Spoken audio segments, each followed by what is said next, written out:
We are not professional athletes. This is to live healthy, get stronger, and just keep fucking showing up. So take your rest days. Please, if you hear anything from this podcast today, take your damn rest days. I will push this into the ground. I say a lot, listen to your body and it really talks to you. I will stand by that message forever, because once I got off birth control, stopped drinking alcohol, stopped partying and going out, and started to actually be in tune with my body, I just feel like I know exactly what it needs in a day-to-day basis. Hey, it's just me today answering your questions that you sent in. So today is all about Q&A, and we are going to do 2 episodes. One is just about fitness Q&A, and then the other one's going to be more on the nutrition side.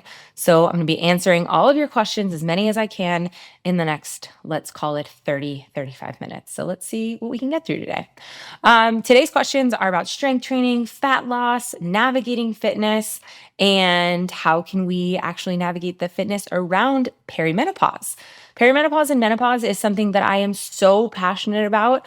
It's funny, people are like, why are you so worried about this? You're not even in perimenopause. And I'm like, yeah, but I'm going to be. And also, I work with so many women, and every woman within their life will go through menopause. Every single one. And because I work with so many women, I want them to feel like they have the knowledge, the tools, and resources that they need to navigate their menopausal journey, because it is a very unique one and it's unique to them and their bodies. So you guys sent in some really good questions. You always send in great questions. So I'm going to use this episode to hopefully answer them. And also, anytime you send me a DM with one of these questions, I'm just going to say, listen to this podcast, because it has your answer. So some of the questions I'm going to be answering today is 6 days of strength training too much? What's the best way to target belly fat? Hint, you can't. If you're short on time, is it worth it to do a workout? We're getting into all of it. No fluff. Just straight answers. Grab your coffee, pre-workout, whatever. Let's get into it right away. Okay, so first of all, is 6 days a week of strength training too much? I feel like I could talk about this all day. I go to a gym called On It here in Austin, Texas, and everyone works out so much. They all work out 6 or 7 days a week, sometimes 2 a day, sometimes back-to-back classes. And listen, I get it. I was there. I'm now going to be 36 in a few months, and I want nothing to do with that. I go in for my 45-minute to 60-minute workout, and that is my workout for the day, and I work out 4 or 5 times a week, and it's great. I just focus on steps outside of that and eating well that makes me feel great in my body. Now, I know that a lot of people like to work out way more than that. So I'm just going to give you a little list of pros and cons on, is 6 days of strength training too much? The pro: you might hit some faster progress. You have a consistent habit of something that you go to or do every day of the week or almost every day. You also have stress relief, mental clarity. There's so many people that go to the gym to get rid of the rest of the day. That's their thing. I totally get that. And then also, obviously, increased caloric burn. When you're working out, you get that caloric burn. And then obviously, when you're strength training, you are burning more calories at rest. Now, for the cons, because of course I have to go here, you have a high risk of overtraining. You have a high risk of injury, fatigue, plateau. I see a lot of people plateau a lot when they're working out 6 or 7 days a week. You have some regression. It's an obviously big time commitment. And a mental burnout. Definitely, I will say the number one thing on this list right here is your recovery time isn't long enough. You are way higher risk of injuries. The gym that I'm talking to you about, I see so many little injuries pop up here and there because they're just overtraining and they just push past those little things here and there. And then fatigue, also plateaus. Gosh, I see a lot of plateaus when you're overtraining yourself. So how to know if you're overtraining? Now, this is a really great question, because I feel like my audience is kind of split, but maybe a little bit more like beginner to intermediate, where people are going 2 or 3 times a week. And then we have the more advanced people, because I had TL Method for a while and it was 6 day a week plan, but I actually dropped it down to 4 times a week because it just was burning a lot of people out. But how to know if you're overtraining? Constant fatigue. So this is feeling exhausted even when you have a full night of sleep. This is always hitting that afternoon slump, like you need a coffee or an energy drink. Decreased performance. If you, go 6 days a week every week and you feel like on week 3 or 4 or 5, you're just like, why do I feel like I should be progressing, but I'm actually regressing or I've plateaued. Another example. Increased resting heart rate. This is one that's kind of overlooked. I think we need to look at just heart rate in general a little bit more. Persistent soreness, joint pain. Again, those little mini injuries or things that don't feel great. A weaker immune system. You could be getting sick a little bit more often. I've seen mood swings and irritability.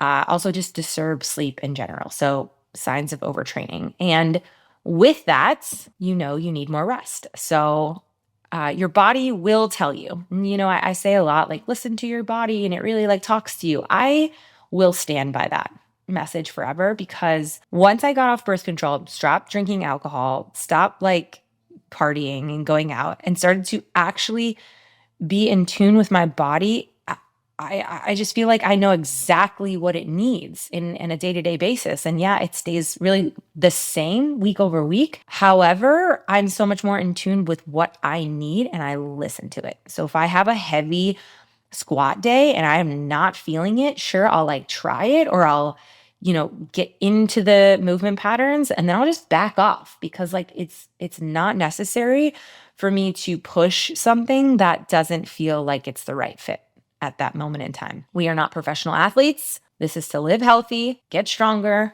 and just keep fucking showing up. So take your rest days. Please, if you hear anything from this podcast today, take your damn rest days. I will push this into the ground.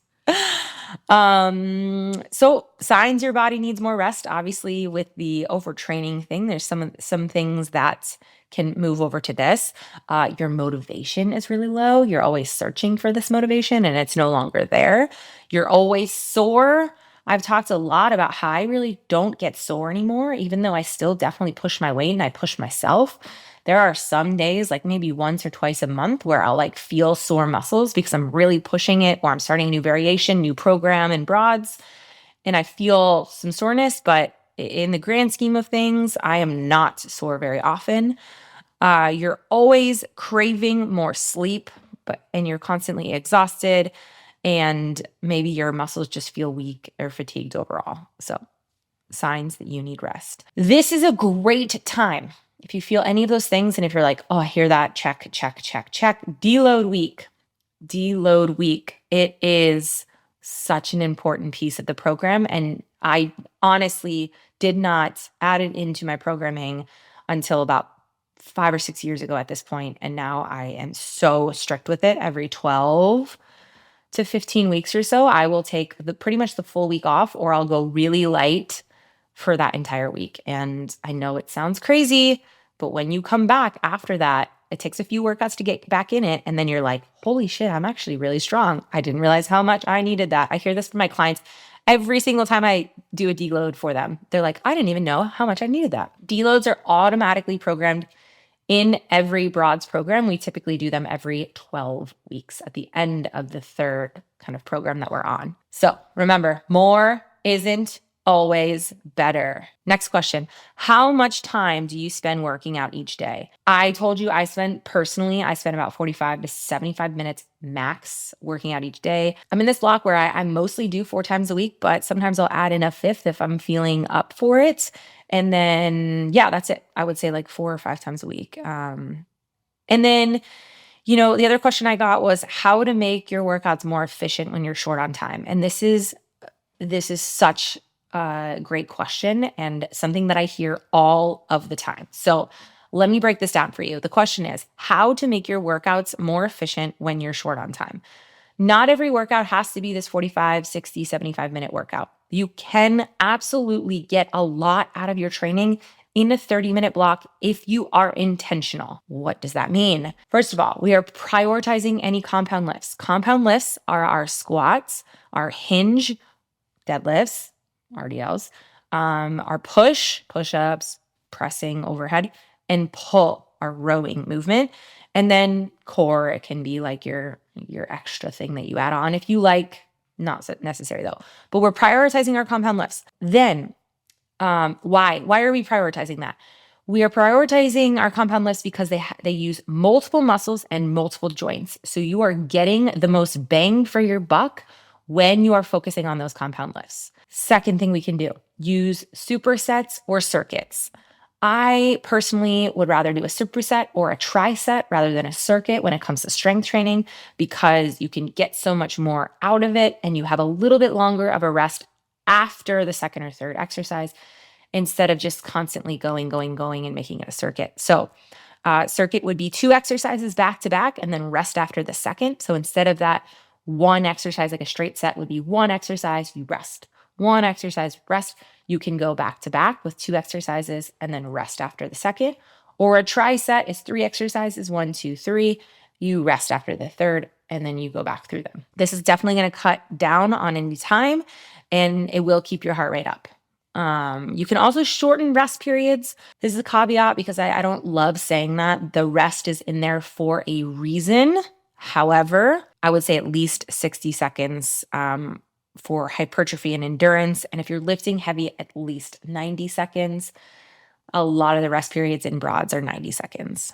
You can also try an EMOM or an AMRAP. AMRAP as many rounds as possible. EMOM every minute on the minute. So you can use the 2 exercise example. You can do both exercises at the top of every minute, rest for the remainder of the minute, and then go back through and do that. It's kind of like a mini circuit because you don't have a ton of time. An AMRAP, as many rounds as possible. So if you're like, all right, I have 25 minutes and that's it, make sure you at least get in your 5-minute warm up, set a 20-minute timer, work on 4 exercises, squat, hinge, push, pull, and just repeat those for 20 minutes. Get a little cool down in. Short on time, that is the best way to do it. If you are focused on strength, you can go for heavy weights and low reps, and you can ditch those high reps. So maybe go in the 4 to 8 rep range with heavier loads. You can really focus on that slow and controlled movements, and you're getting a lot more strength with fewer sets and fewer reps. Optimizing the warm-up and cool down, typically in broads, we'll go through the warm-up 2 times, not all the time, but typically twice. You can shorten that, so just split it in half and just go through 1 time. Just making sure that you are moving on every plane of motion, you are warming up your core, and you're warming up the muscles and joints that are getting ready for the work you're about to put in. And then a quick cool down. I would say just focus on managing your breath and just light stretching at the end. The bottom line is if you have any period of time, 10, 20, 30 minutes, still do something. Any movement is good movement. Okay, next question. What is the best way to target belly fat? You can't. Should we just move on there? You cannot spot reduce fats. I am so sorry. I'm sorry. Honestly, I wish you could just choose where you wanted to lose weight, but it doesn't work like that. And you can't crunch your way to a 6-pack. You can't burn fat in just one area of your body. You lose fat overall. It's systematically, not locally. And truly, a lot of that depends on your genetics and just how you put on and lose fat. So this is genetics, hormones, and just overall body composition. That's why some people, I have a friend who anytime she's gained or lost weight, I see it immediately in her face. It's the first thing I see if I'm on FaceTime with her. I don't say anything about weight loss because that's not my place, but I notice it there first. Some people, myself, I will lose my boobs. And you're probably thinking, wow, you don't even have boobs. And I'll say, yeah, I know. They get smaller. So what actually works for strength? What actually works for fat loss? Number 1, you guessed it, strength training. I mean, if you've been listening to this podcast, if this is the first time listening to this podcast, thank you so much. I hope you stick around. Subscribe, review, share with all your friends, tell everyone you know. Thank you so much for being here. But you will always, always hear me talking about strength training, especially for women, because it is so fucking valuable. And I'm just going to beat it down. I'm going to beat you down with strength training and rest days. Strength training, it's we're just boxing match each other. Strength training, lifting weights builds lean muscle, which increases metabolism and burns more calories at rest. I'm just sitting chilling. But I did some heavy lunges and squats earlier, I'm just burning calories because my muscles be working. Prioritizing protein and whole foods, always very important. Protein keeps you full. It helps preserve muscle while losing fats. And whole foods like lean meats, veggies, complex carbs, healthy fats support hormone balance and recovery. Number 3, we are managing our stress. That is so important and feel like is so overlooked when it comes to fat loss. High cortisol, which is a stress hormone, encourages fat storage, especially in the belly. So when you have high stress, that's a belly fat thing. Prioritizing 7 to 9 hours of sleep. I say 9. I don't think I've ever slept like a full night. Yeah, I have. But like, it's been a really long time. I'm an 8-hour girly, I'm like a 7.5, 8-hour girly, but I really want it to be 8 hours. NEAT, non-exercise activity thermogenesis. That is your daily movement that is not prescribed exercise. So I use my hands a lot. This is actually neat. I'm a fidgeter. I move my feet around. Also just any kind of walking. I'm a big fan of moving my body throughout the day. So I'm not just sitting here. Right after this, I'm just going to get up and walk on my treadmill for about 20 minutes. But then I'm going to walk Frankie probably. Okay, question about perimenopause. The question was, do you recommend HIIT or LISS for perimenopause? First and foremost, let me just tell you what those acronyms mean. LISS is low intensity steady state, and HIIT, high intensity interval training. The short answer of it all, LISS is going to win most of the time. HIIT can have benefits. Perimenopause brings hormonal shifts that make recovery, cortisol management, that's stress hormone, and strength training the real MVPs. So how does perimenopause impact recovery and cortisol levels? We obviously have a lot of hormonal changes happening in perimenopause, like estrogen and progesterone start fluctuating, affecting energy, muscle recovery, and how the body handles stress. The cortisol sensitivity, perimenopausal women may experience higher baseline cortisol, making intense hits more stressful than beneficial. And also in perimenopause, you have a slower recovery because of your sleep disturbances, joint stiffness, muscle fatigue, and all of that means that overtraining can be a real risk when you are adding HIIT training into your exercise routine. So if you are a woman in perimenopause or menopause and you are feeling any of those things like joints issues and soreness and body fatigue and mood swings, HIIT may not be the best bet for you. Now, strength training is always where I'm going to send women to, because it's going to help preserve muscle and metabolism. As I'm sure you've heard everywhere, it has been very much debunked that metabolism slows down as you age. It's just your lifestyle changes that will slow down your metabolism. So if you keep up the muscle mass as you get older and keep your steps up and keep all of those things, your metabolism actually will not slow down. But strength training improves insulin sensitivity and supports bone density. Now, why LISS, low intensity? I'm going to be honest with you, I don't even love that acronym. I'm going to go LISS now. Like, you're just walking. Why can't we just call it what it is? You know, like I feel like we're always trying to make things like cuter than they are. You're fucking walking. Hiking, cycling, biking, swimming, whatever. We'll call it low intensity, steady state cardio. This is going to be cardio that burns fat without spiking the cortisol, and it improves your stress, your circulation, and recovery while keeping your joints happy and smiling. Now, caveat, of course, with anything, some people love HIIT training. I love that for you. I used to be a HIIT girly. I am not anymore. But if you do love it, stick to it maybe 1 to 2 times a week. I used to train at this gym in Denver, and all of these 40s, 50s women would come in all the time and do HIIT. And just like their energy levels were so low, and they always hit that afternoon slump, and they just like were getting these random injuries. And I just wish that I had this information to give them, years ago at this point. But keep it shorter too. These women would go to these classes that were 60 minutes in length and come 4 or 5 times a week. And we want to keep them shorter, 20 or 30 minutes, and then avoid it as much as you can on these back-to-back days, because sleep and recovery are also suffering after you do those HIIT sessions. But again, if you want to keep them 20 to 30 minutes, 1 to 2 times a week in perimenopause. Now, another question was like, how do I structure workouts for hormone balance? Strength training. I feel like someone should we used to do this in college. I wouldn't suggest this anymore because I don't drink alcohol, but we'd be like, oh, take a shot every time she says strength training. Take a drink of water every time you hear me say the word strength training. You're at least 12 ounces deep at this point. You should play this game every time you listen to this. Drink an ounce of water. That's probably like a gulp, like a best way to structure workouts for hormone balance. Strength training 2 to 4 times a week at 1 ounce. Focusing on progressive overload.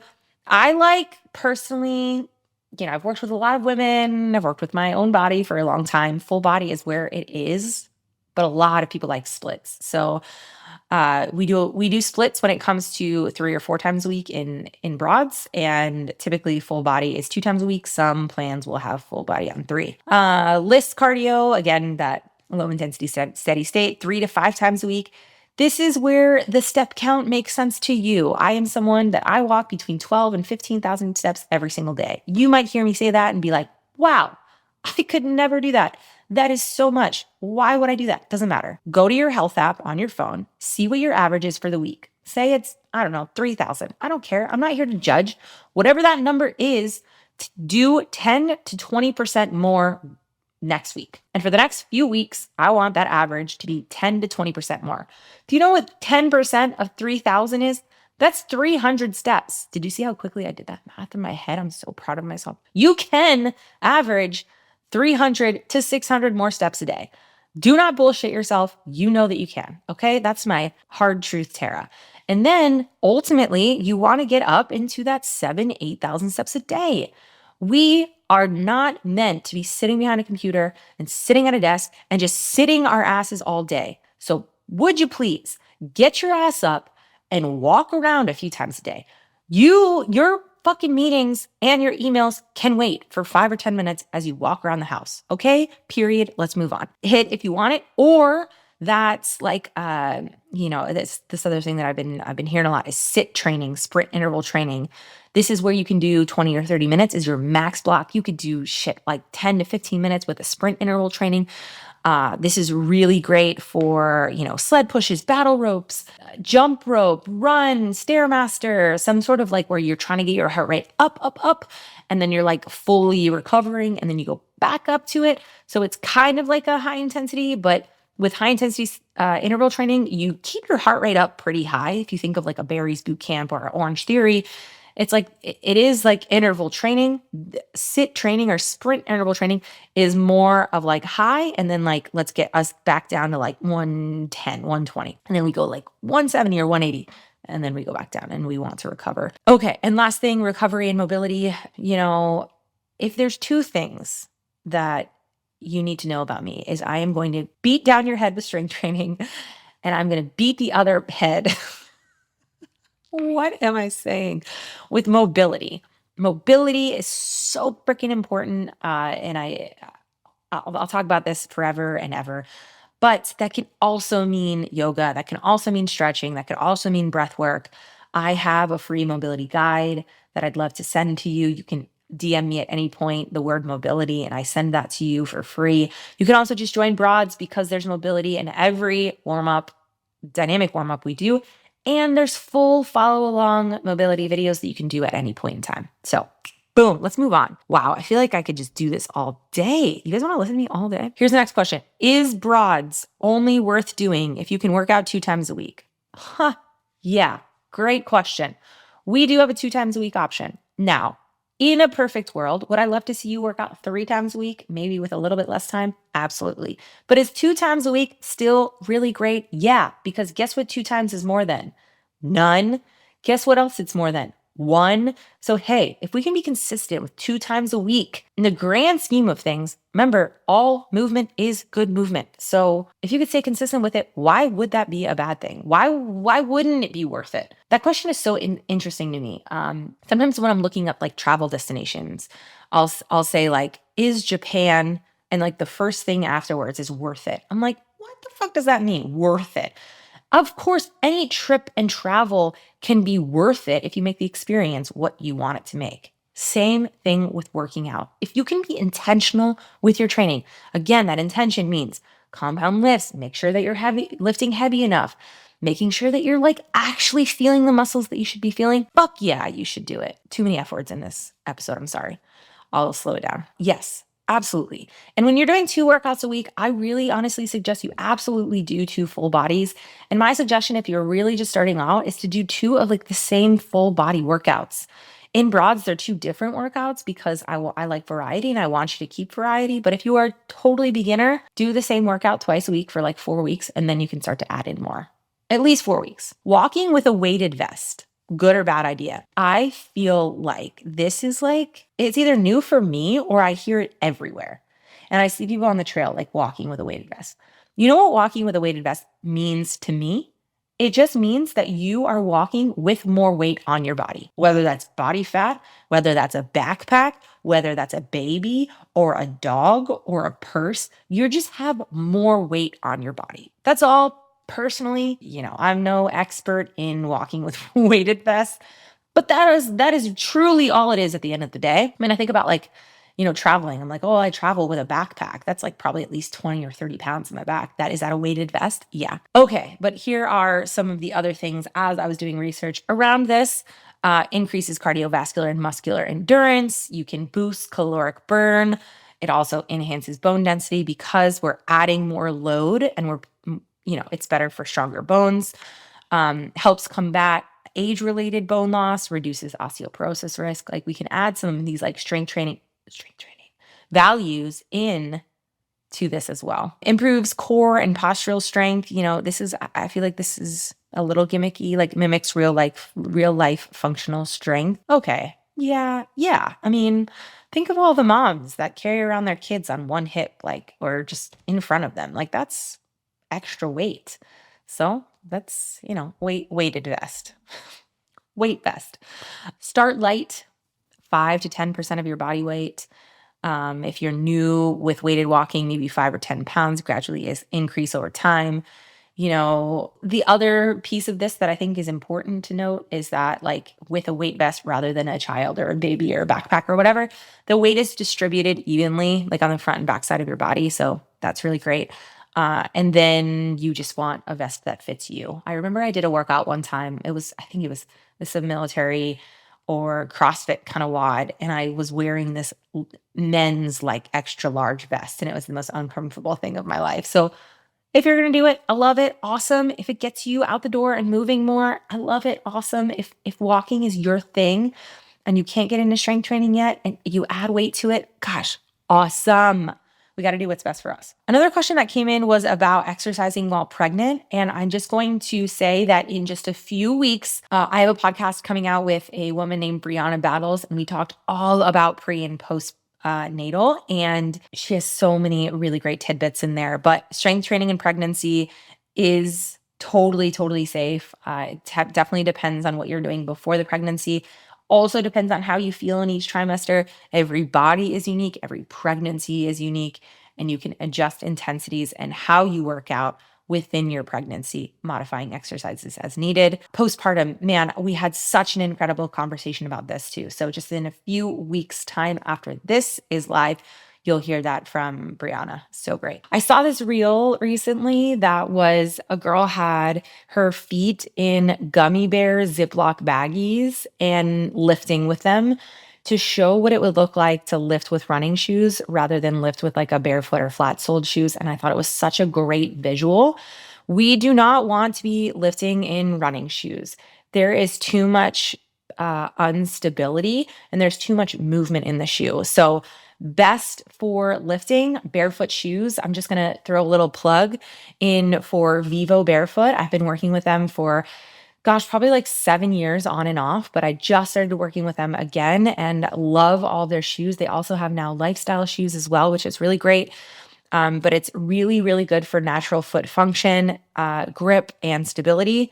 You can definitely use like a flat-soled shoes, like a Reebok Nano or Noble or something like that, but they do tend to be a lot more narrow. And if you're anything like me, I have a wide foot and I need that base of support, and I really want to be able to feel the ground. So Vivos are definitely the brand that I work with. Also, if you're interested, Terra 20 will get you 20% off your pair of Vivos. Flat-soled shoes are so much better for strength training. Why? You have more stability, which means more strength. A flat-soled shoe keeps you closer to the ground and gives you a solid base for squats, deadlifts, presses, and all the things. There is better foot activation and balance. So even if you think about, if you're walking with me right now, you can stand on one foot. If you're in a running shoe, you might feel your foot kind of move inside the shoe. If you're in a barefoot shoe or just bare feet with your bare feet, you have a lot more balance with the ground, and you can find, like, you can really spread out your feet and your toes to really feel the full ground. You also have improved force transfer. Imagine trying to push a heavy sled on a mattress. That's honestly what lifting in running shoes feels like. So flat shoes ensure your power goes into the lift and not into a compressing sole. So you're pushing through the ground instead of the sole of the shoe. And then just one more plug for Vivo. Most shoes will cram your toes and weaken your stability. Vivo does the opposite. There's a wide toe box, thin, flexible shoe, and they're super durable and versatile. And to be honest with you, I used to think they looked kind of lame, but now that I've been in them and worked with them for so long, it's made my feet so much better. Just overall, my feet are better. I'm going to answer one more question, and it's about rest days. And I know I've really beat the nail on the head, what is the saying? Beat the nail on the head about rest days. But if you want to know how to actually add in your rest days in your schedule, because somebody asked, how many rest days do you need?